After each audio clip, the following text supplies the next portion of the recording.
We've done it. We've made it through an entire decade of terrible games, and do you know what that means? We're celebrating by looking at more terrible games. What, you didn't think we were going to stop at 2009, did you? Come on. 2010 was a fantastic year for gamers everywhere, and regardless of your genre preference or platform, we can guarantee that there was a game that you loved, and if there wasn't, well, then you're probably just picky. As that one TV theme song goes, however, you take the good, you take the bad, you ignore the good because it's not all that interesting, and there you have a TripleJump top 10 list. I might be paraphrasing a bit. If you've seen one of these lists before, you'll know that games are only eligible if they've received at least 7 professional reviews. If you haven't seen one of these lists before, I'll just wait here while you go and watch them all. No, I insist. Are you done? Good! I'm Ben from TripleJump, and here are the 10 worst games of 2010. Number 10. Attack of the Movies 3D, Xbox 360, 36.88%.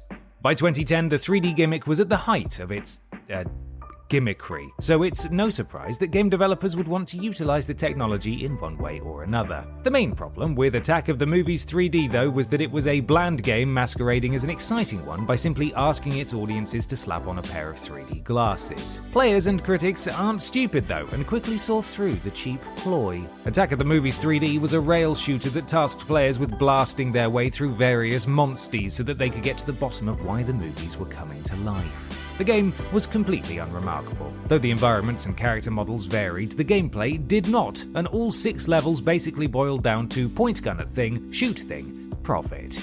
We appreciate that Attack of the Movies 3D tried to do something different with its graphics, but we can't help but feel that the effort would have been far better placed literally anywhere else. Thankfully, the game did only take around an hour to complete, so while it was a waste of time, at least it wasn't a waste of a lot of time. Number 9. Darkstar the Interactive Movie, PC, 36%. If you showed someone a clip of Darkstar the Interactive Movie and told them that it was developed in the early 90s and was sealed away in a time capsule until 2010, they'd have a hard time not believing you. Tell them it was actually developed and released well after the turn of the millennium, though, and I can't help but feel that they'd laugh in your face. The game follows Captain John O'Neill, a man who awakens after 300 years of cryosleep with no idea of who he is, where he is, or why he's there. In terms of gameplay, there were some elements of exploration and a handful of puzzles, but that was really about it. Surprisingly, Darkstar divided critics upon its release. A handful gave the game glowing reviews, praising its cinematic storytelling and the retro feel of the game. Most were unimpressed, though, mostly because Darkstar was severely lacking in the gameplay department. Trying to appreciate it as a film wasn't much use either, as the acting was so wonky that it made your average British soap look Oscar-worthy. In short, if you're old enough to remember FMV video games, then you might have found Darkstar charming, but if not, then there was really very little on offer. Number 8. Kung Fu Rider, PS3, 36%.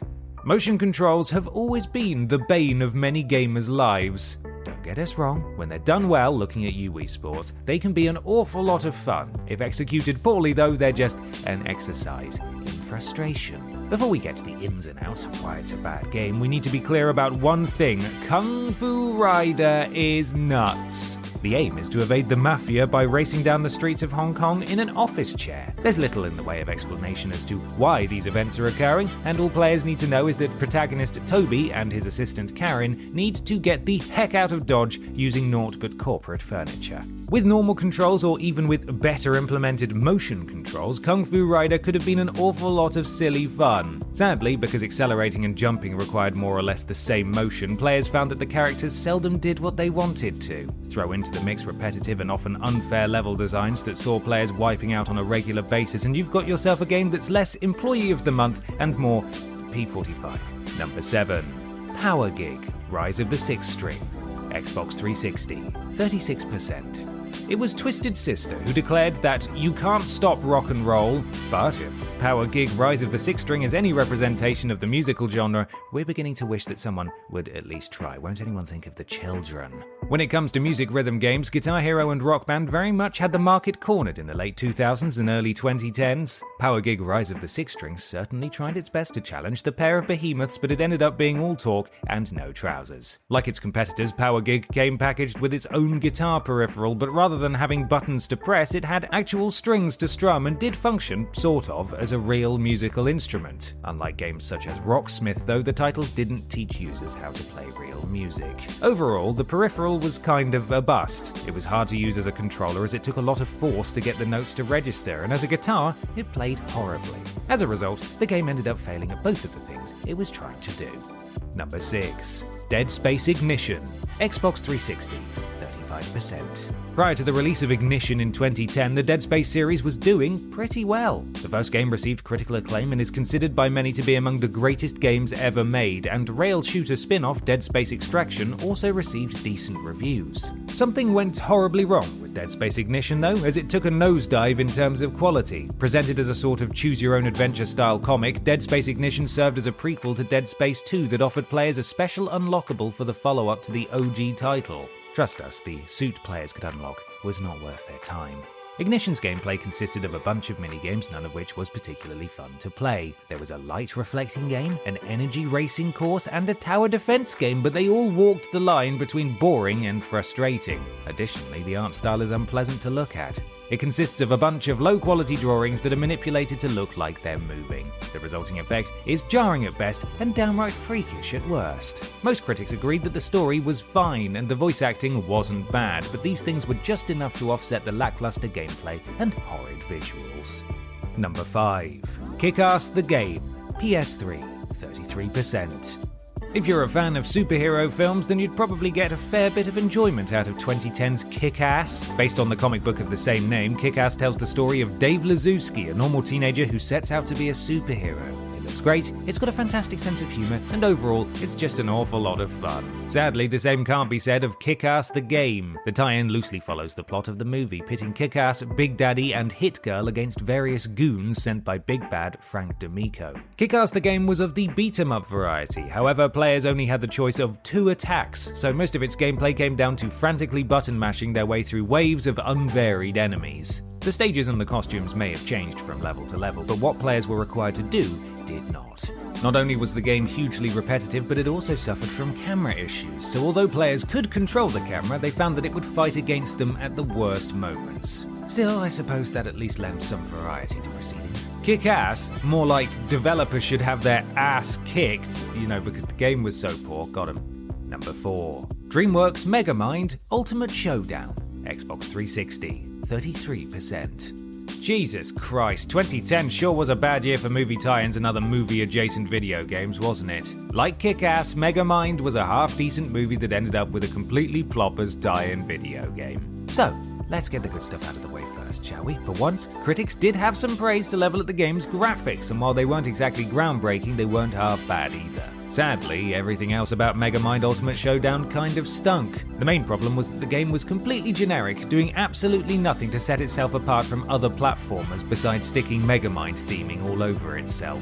The level design was boring and repetitive, the gameplay was completely lacking in anything even approaching a challenge, and none of the movie's charm made it into the title. This was probably partially down to the fact that the original voice cast had nothing to do with it. Except Jonah Hill, but I gather he'll do anything for a paycheck. Just kidding, love you Jonah. On a technical level, the game was fine, and young fans of the film might have gotten some enjoyment out of it, but for everyone else, Megamind Ultimate Showdown was a complete snooze fest.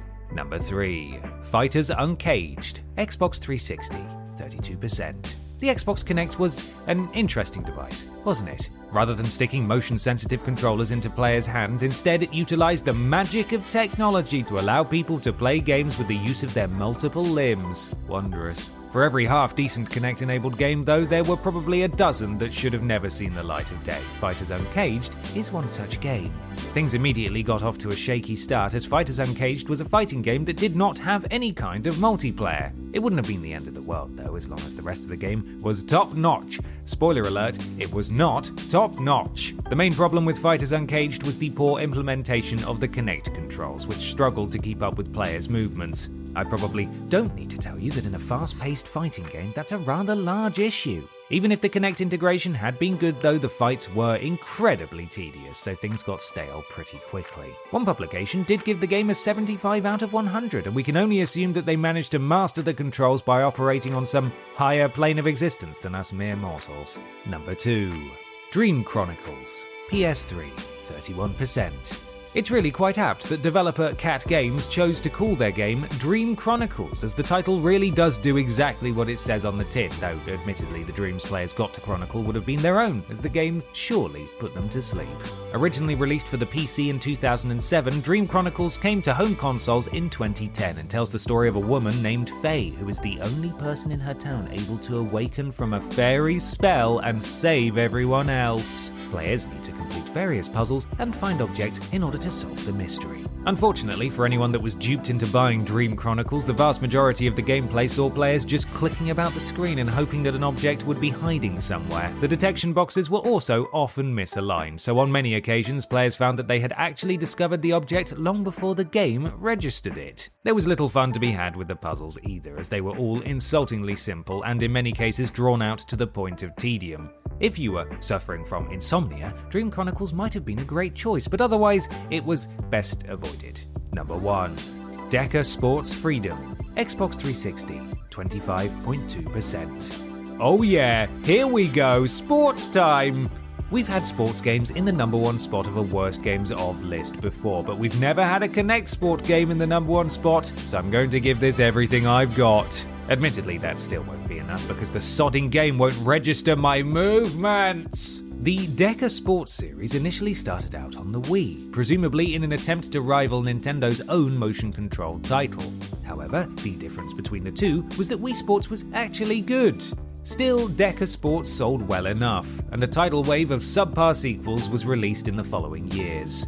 For Deca Sports Freedom, developer Hudson Soft decided to share the pain with Xbox 360 players by utilizing the Kinect. The game was a complete mess, comprising 10 charmless minigames with horrible controls, released presumably just to cash in on that sweet, sweet Kinect money. What's galling is that plenty of sports games were able to adapt to the Kinect successfully, so we can only attribute the failure of Deca Sports Freedom to a lack of love and care on the part of the teams behind it. Players desperate for some motion-controlled sporty fun would have fared far better with Kinect Sports, or better yet, by ditching the Kinect entirely and getting themselves a Nintendo Wii.